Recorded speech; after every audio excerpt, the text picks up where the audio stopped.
my friend, it's Pat Sloan here. So a couple things on the calendar, we're going to talk about those first. First thing on the calendar was the Quilt Alliance, which was a quilt along, a block a month for 10 months.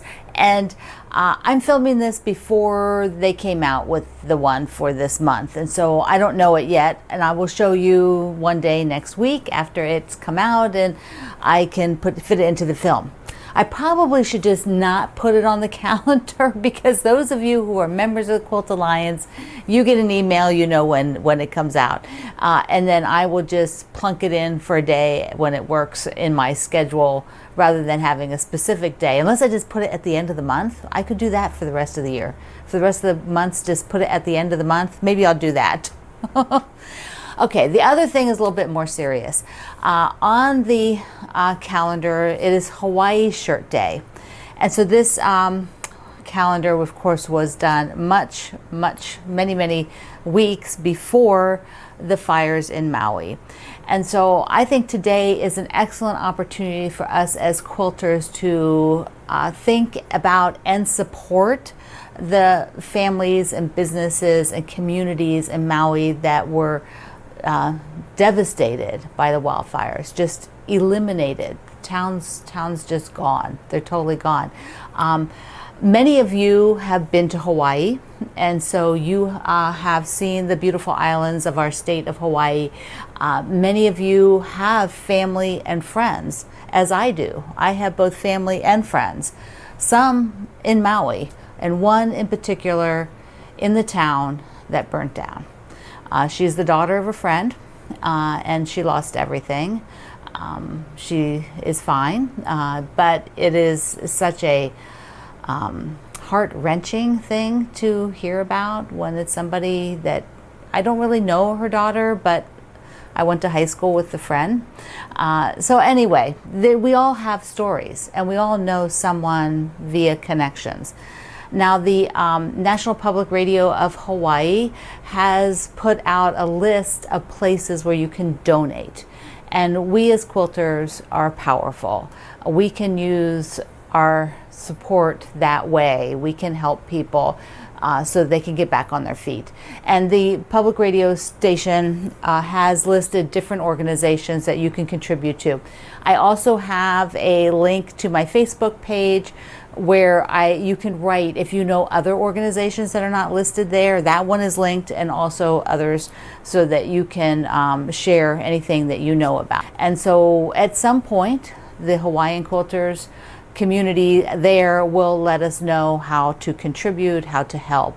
And if you know about that, put it in my Facebook group, so that, because of course it's not the entire islands that are, it's just these cities. So, you know, be sure that you're mindful of how you donate and how you go about what you're doing so that it's useful. That's the whole thing. It has to be useful. So I found this out after I'd already filmed. The Maui Quilt Shop in Maui, they were not affected by the fire. They were outside of the area of the fire. They are accepting finished quilts. You must have a binding on it. They must be able to open the box and hand it to a person. And they will be doing that. They will be distributing quilts to the families that have lost everything. You do want to check their website. This is what's there right now. But before you ship, check to be sure they're still accepting them, because they may need to do a pause if they get overwhelmed, that kind of a thing. Or, you know, they have other things they have to deal with. So do check before you ship. We all have gone through, as a community here with Quilt Along with Pat Sloan, you have shared and supported different communities, and I applaud you, and I just think you are an amazing group for doing that. But the Hawaiian shirt part is still something I want to talk about today. Moda has a series of fabric lines they've come out with for many years, over 20 years.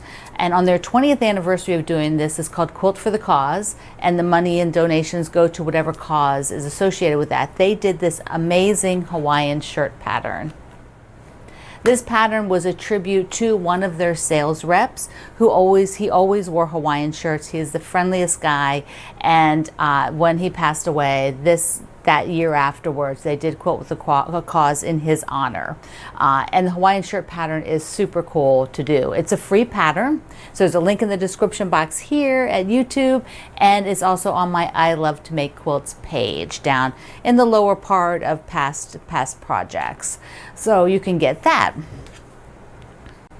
All right, let's talk about a few other things. I have got the fruitcake going on. The fruitcake going on up there. You can see it behind my Harrisonburg. This is a Harrisonburg quilt behind me for the Virginia Quilt Museum. I'll talk about that next. But first, let me just show you a few things about Harrisonburg and getting it to the point where I can do the sashing. So I'm working on the sashing because the fruitcake pattern doesn't have any sashing. Where's a bigger picture? They just set the blocks, Fat Quarter Shop's pattern just sets the blocks side by side, but I want sashing. And I'm going to do the sashing the same width as in between the blocks, which is 2 inches. This is a free pattern, so you can download it.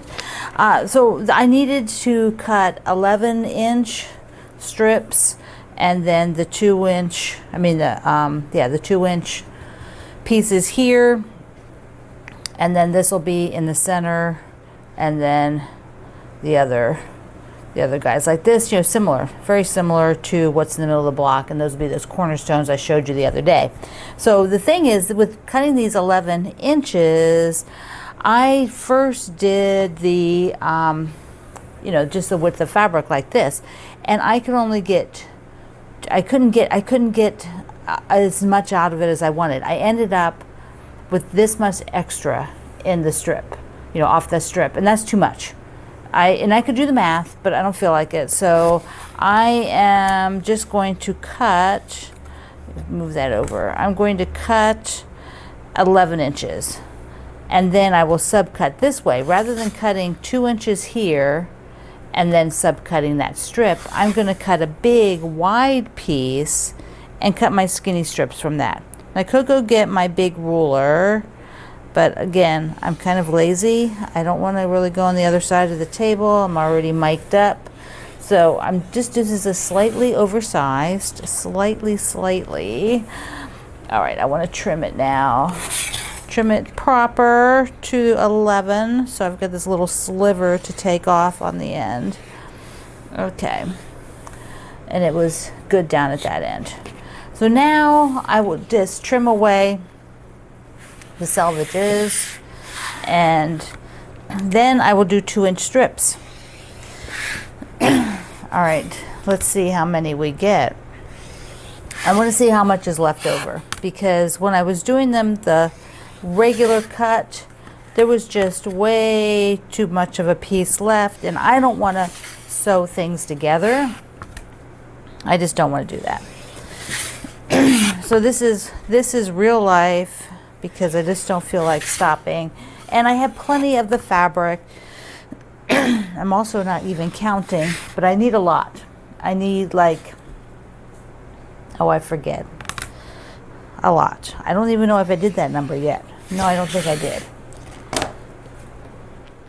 I did do the number. See on my crazy paper, 31 sashing.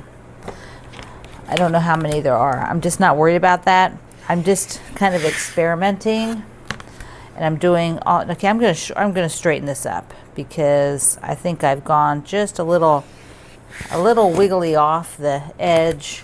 So it starts to go like this, doesn't it? Right? You know that when you start getting. I did way too many cuts probably before I straightened it. So there's some that are a little shifty.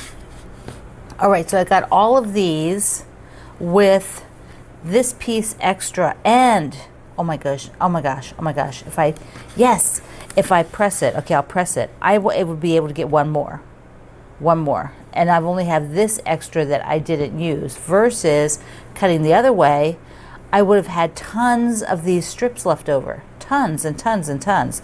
And so those two I'll put in the scraps. But all right, so how many did I get? 2, 4, 6, 8, 10, 12, 14, 16, 18, 20, 21, and then I'd already cut 21, 22, 23, 24, 25, 26, 27.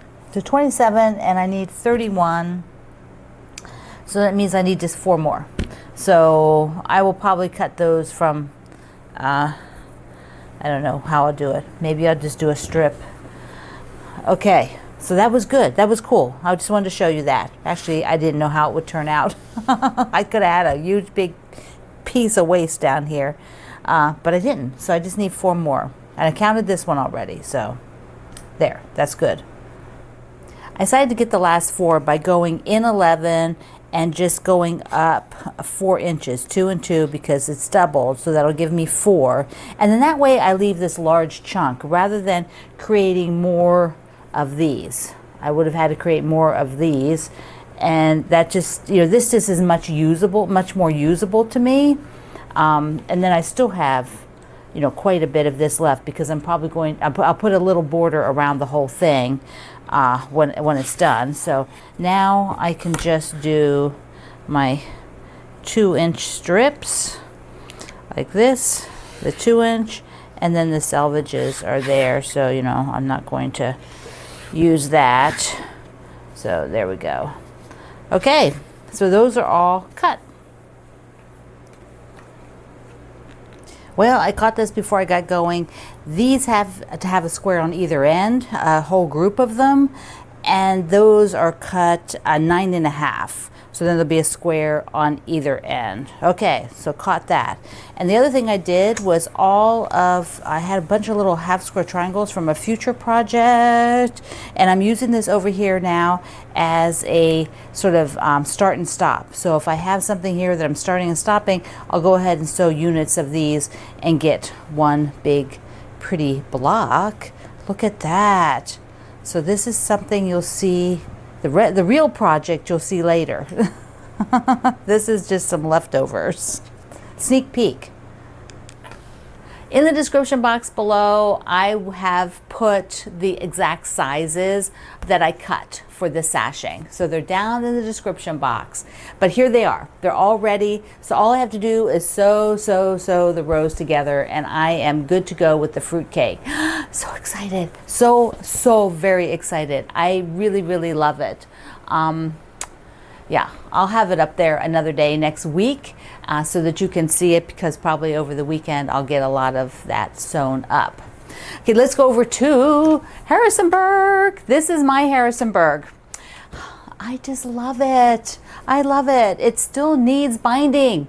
And the event, let me just remind you, we have 3 things for the Harrisonburg quilt along that we did. This is the quilt that we did a reproduction of one in the museum, and then you bought the patterns. All the funds go to the museum for that at the time of the quilt along. And now you have 3 things. 1, you can enter your photo, whether it's a top, it's a partially made version of it, a variation of it, a pillow, a table runner, anything like that can be entered in the virtual quilt show that the museum is doing. So you want to be sure you get in on that, because entry for that ends like at the end of September. So you only have like about a month and a half to get in your quilt for the virtual quilt show.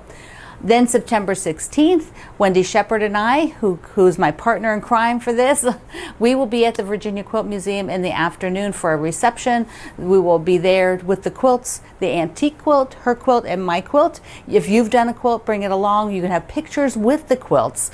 Isn't that awesome? We can chat, we'll visit. So you have to get that on your calendar and make it to Harrisonburg, Virginia. And then coming up in next year, 2024, will be an event at the museum where we will have a selected few quilts. You can enter your quilt to be selected. We can only take so many that will hang in the museum for several months, which means your quilt will have to be sent to the museum to hang there if it is selected. So that is something else that you can get involved with. So super cool. Now I have to do binding. So I'm going to let you pick today which binding color. Here, I'll put it down here on the table. Which binding color should I do? Should I do on that? Should I do one of these? Should I do a blue? One of these blues, either the tighter weave, tighter pattern of the little vine. This is all my sleepover fabric. The whole quilt is done in my sleepover fabric. I can do the little bit bigger floral, or I could do a green one. And there's actually quite a bit of green in there. So you can see there's quite a bit of green. So that might be really neat for something different. Then the pink, the sort of plummy, dark pinky purples. So that one reads a bit more purple, the vine or the floral. So tell me, small blue, flower blue, green, pink flower, pink vine. Okay, so one of those, and I'll see how many comments. How many? What do you pick? All right, so another thing I have today, let's just pop that in here, is a quilt show of a quilt parade of your Churn dashes. Your Churn dash quilts were just phenomenal at my Facebook group, Quilt Along with Pat Sloan. So let's take a look at some of those. This one is by Alice, and I love the stripes. Red, white, and blue with the pinwheel in the center. A few of you have done pinwheels in the center, which are so cool. They're all a little bit different. Anita's is a Churn dash, but because of the coloration, her points of the Churn dash, which are the yellow part, and because the blocks are side by side, those actually visually give you a different block image, even though that's the Churn dash. That's what's so cool about this block. Annette did this blue and white, stunning blue and white, as a wedding gift for her daughter there and her son-in-law. Beautiful. Betsy has this picture of it in progress. She said it is done and at the quilters. And these are like chunky Churn dashes, chubby ones, kind of fat, alternated with a chain. I love that. Bonnie did a table runner a while back, she said, and practiced her stitches on her machine. So she has a whole bunch of cool stitches on there. Carol's is a mini, and they're kind of a skinny Churn dash and a little bit bigger center on it. It's gorgeous. I love it so much. Hanging there on her beautiful cabinet. Look at that. Envious. Carol's blue and white she did for a baby gift. So sweet. C did this one. Here, see the pinwheel again, but it looks different than the other one, alternating with pinwheels in the sashing cornerstone. So effective. Celeste has it on the machine right now and on point. So you see how the Churn dash looks different on point? They're so cool on point. I love them. Cindy did a menagerie of blocks. There's shoe flies, which don't have the dash part, and then the Churn dashes and hugs and kisses and 9 patches. Just such a cool quilt. Dawn alternated her light colored Churn dashes with a floral square. That's just gorgeous. It is so beautiful on that bench. Ah, nice. Such ideas. Jan did ones with cat fabric, and there's cat fabrics in the middle, and then big blocks, alternating big blocks. Just so cool. And I think even the cornerstones have some sort of little image in them. So cute, super cute. Jeanette has another one on point. Here you can see like the one you saw on the long arm, but it is out on the grass there. Julie did some on point, alternated with stars on point. So you can see how that looks. Really pretty, and that's a beautiful backing. Kelly's was her first quilt. Pink and brown are so classic, and it is absolutely stunning. For your first quilt, you knocked it out of the park. I hope you've done many, many more quilts since that. Linda is using shirts, recycled shirts for her Churn dash. She says this is in progress, but you can see from the colorations how different it looks where you place the colors, how it changes the dash and the Churn dash. It just looks like a totally different block, but it's not. Lori has one here that was done a while ago. I think she said this was a thimbleberries. I might be wrong on that, but I think that's what she said. Super cool border fabric. Lorna has beautiful chocolate brown and cream and amazing quilting. And she said these brown fabrics were from the Sew Sampler bundles at the Fat Quarter Shop. Mary has one with 9 patches rather in the middle. So the 9 patches in the middle, and look at her absolutely gorgeous wall hanging over top of that, and pillow shams to match. I love it all. Here's another close-up of Mary, so you can get a little bit of a close-up. And we have another Mary, different Mary, who has some sort of big center Churn dashes here with these beautiful, warm, cozy fabrics. I love them. Michelle has 2 of them too. Is it 2? Yeah, Michelle has 2. So this first one I just love it. This is like all the Churn dash parts inside are off white, and then different color backgrounds. I want to do that. I want to do this. Oh my goodness, I love it. And then she has a second one here, which they're split behind. So like it's a split into 4 sections. Do you see that with the fabrics? Very, very cool. Love that. And then the Churn dash is still white on that one. Phyllis has a beautiful Hanukkah table runner. Hanukkah fabrics, just gorgeous. A couple more here. Rhonda's is a Halloween version of her black cat, and she's quilted it with spider webs. And Robin, look how fun this is. One big Churn dash and a bunch of littles. And then Robin also did another one with alternating it with stars. They're kind of a chunky Churn dash too on that one. And let's see, we have 2 more. Sandy did this one for her boss who was retiring. It's got farm scenes, just wonderful. I love setting it with a piece of alternate block as a solid fabric. And then Stormy shared hers, which was a reclaimed vintage quilt. And then I guess she got it quilted, and it just is gorgeous. Thank you, everybody. Thank you, everybody who shared your Churn Dash quilts. I could not select all of them. There were so many. But I went through and got a nice collection, a variety.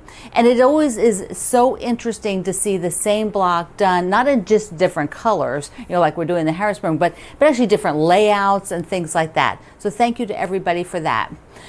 Just want to remind you again, if the link to where to send donations to help our friends in Maui, Hawaii, is below in the description box.